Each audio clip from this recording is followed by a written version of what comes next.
Strawberry ചാനലിലേക്ക് എല്ലാവർക്കും സ്വാഗതം.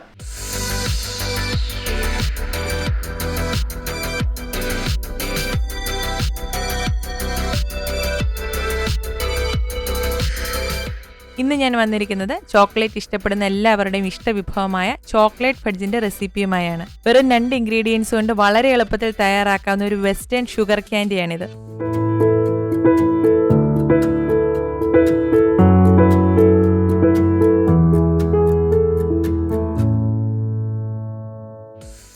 ആദ്യം തന്നെ ഫഡ്ജ് സെറ്റ് ചെയ്യാനുള്ള ബോൾ ബട്ടർ പേപ്പർ ഇട്ട് റെഡിയാക്കിയിട്ടുണ്ട്. 9 ഇഞ്ച് നീളവും 5 ഇഞ്ച് വീതിയും 1.5 ഇഞ്ച് ഹൈറ്റും ഉള്ളൊരു ബോളാണ് എടുത്തിരിക്കുന്നത്. ഇത് മാറ്റി വയ്ക്കാം. അടുത്തതായി ചോക്ലേറ്റ് ഉരുക്കാം. ഞാനിവിടെ 2 cup semi sweet dark chocolate chips ആണ് എടുത്തിരിക്കുന്നത്. ഇതിന് പകരമായിട്ട് ചോക്ലേറ്റ് ബാർ എടുത്താലും മതി. ഇനി ഈ ചോക്ലേറ്റ് ഉരുക്കിയെടുക്കണം. ഇപ്പോൾ 2 രീതിയിൽ ഉരുക്കിയെടുക്കാം. ഒന്നെങ്കിൽ മൈക്രോവേവ് ചെയ്യാം. ഒരു 30 സെക്കൻഡ് വീതം 2 പ്രാവശ്യം മൈക്രോവേവ് ചെയ്താൽ മതി, നന്നായിട്ട് ഉരുക്കി വരും. അതല്ലെന്നുണ്ടെങ്കിൽ ഞാനിപ്പോൾ ചെയ്യുന്ന രീതിയിൽ ഡബിൾ ബോയിൽ ചെയ്ത് ഉരുക്കിയെടുക്കാം. അതിനായിട്ട് ഒരു സോസ് പാൻ്റെ പകുതി അളവ് നല്ല ചൂട് വെള്ളം എടുത്തിട്ടുണ്ട്. ഇതിന് മുകളിലായിട്ട് ഉരുക്കിയെടുക്കാനുള്ള ചോക്ലേറ്റ് വെച്ച് കൊടുക്കാം. അപ്പോൾ ഇത് ചെയ്യുമ്പോൾ ബോൾ വെള്ളത്തിൽ മുട്ടി നിൽക്കണ്ട, വെള്ളത്തിന് മുകളിലായിട്ട് തിന്നാൽ മതി. ഇനി ഒരു 5 മിനിറ്റ് ഒന്ന് വെയിറ്റ് ചെയ്യാം. ഇത് 5 മിനിറ്റ് കഴിഞ്ഞിട്ടുണ്ട്. പകുതിയോളം ചോക്കോ ചിപ്സ് ഉരുകിയിട്ടുണ്ട്. ഇത്രയും ഉരുകി വന്നിട്ടുണ്ട്. നമുക്ക് ജസ്റ്റ് ഒന്ന് ഇളക്കിയിട്ട് കൊടുക്കാം. വീണ്ടും ഒരു 5 മിനിറ്റ് കൂടെ ഒന്ന് വെയിറ്റ് ചെയ്യാം. ഇതങ്ങനെ മൊത്തം 10 മിനിറ്റ് എടുത്തിട്ടുണ്ട്. അപ്പോൾ മുഴുവൻ ചോക്കോ ചിപ്സും നന്നായിട്ട് ഉരുകി വന്നിട്ടുണ്ട്. നന്നായിട്ട് ഇളക്കി യോജിപ്പിച്ചെടുക്കാം. തരികൾ ഒട്ടുമില്ലാതെ ചോക്ലേറ്റ് നന്നായിട്ട് ഉരുക്കിയെടുക്കണം. ഇതുപോലെ നല്ല സ്മൂത്തായിട്ട് വരണം. ഇനി ഇതിലേക്ക് രണ്ടാമത്തെ ഇൻഗ്രീഡിയൻ്റായ കണ്ടൻസ്ഡ് മിൽക്ക് ചേർക്കാം. 1 കപ്പ് കണ്ടൻസ്ഡ് മിൽക്കാണ് ചേർക്കുന്നത്. ഇത് ഹോം മെയ്ഡാണ്. ഇത് നമുക്ക് 2 രീതിയിൽ തയ്യാറാക്കാം. ഒന്ന് പാല് കുറുക്കി, രണ്ടാമത്തേത് ഇൻസ്റ്റൻ്റായിട്ട് പാൽപ്പൊടി കൊണ്ട്. അപ്പോൾ 2 രീതിയിൽ തയ്യാറാക്കുന്നതും നേരത്തെ ഷെയർ ചെയ്തിട്ടുണ്ട്.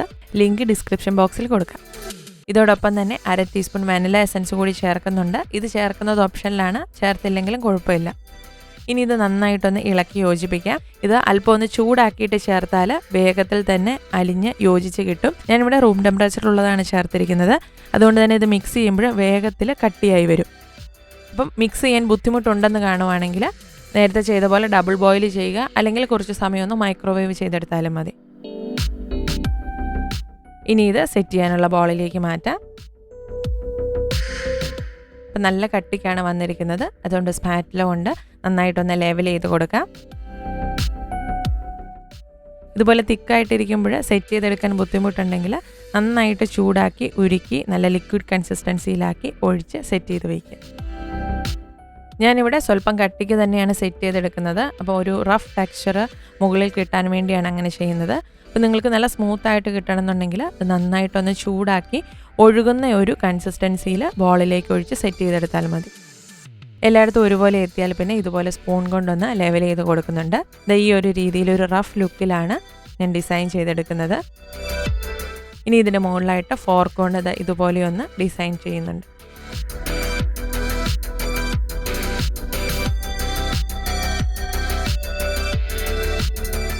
ഇനി ഇത് കവർ ചെയ്ത് സെറ്റ് ചെയ്യാനായി ഫ്രിഡ്ജിലേക്ക് ഒരു 2-3 മണിക്കൂർ വയ്ക്കാം. ഏറ്റവും കുറഞ്ഞത് 1 മണിക്കൂറിലും വയ്ക്കുക. അങ്ങനെ വളരെ എളുപ്പത്തിൽ ചോക്ലേറ്റ് ഫഡ്ജ് ഇവിടെ റെഡി ആയിട്ടുണ്ട്. അത് നമുക്ക് വളരെ ഈസി ആയിട്ട് ബോളിൽ നിന്ന് റിമൂവ് ചെയ്യാം.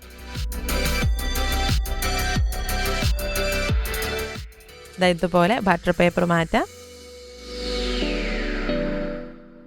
ഇതിൻ്റെ വശങ്ങളെല്ലാം ഒന്ന് കട്ട് ചെയ്ത് ലെവൽ ചെയ്തെടുക്കുന്നുണ്ട്.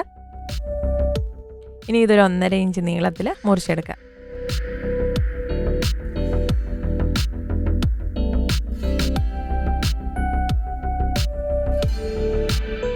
ഞാൻ വളരെ എളുപ്പത്തിൽ വെറും 2 ഇൻഗ്രീഡിയൻ്റ് കൊണ്ട് അടിപൊളി രുചിയിൽ ചോക്ലേറ്റ് ഫഡ്ജ് റെഡി ആയിട്ടുണ്ട്. ഇതിന് എയർ ടൈറ്റ് കണ്ടെയ്നറിലാക്കി 1 തൊട്ട് 2 ആഴ്ച വരെ റൂം ടെമ്പറേച്ചറിലും 3 തൊട്ട് 4 ആഴ്ച വരെ ഫ്രിഡ്ജിലും സൂക്ഷിക്കാം. റൂം ടെമ്പറേച്ചറിലാണ് വയ്ക്കുന്നതെങ്കിൽ അല്പം സോഫ്റ്റ് ആയിട്ടിരിക്കും. ഫ്രിഡ്ജിലാണെങ്കിൽ അത്യാവശ്യം നല്ല ഹാർഡായിട്ട് തന്നെ ഇരിക്കും.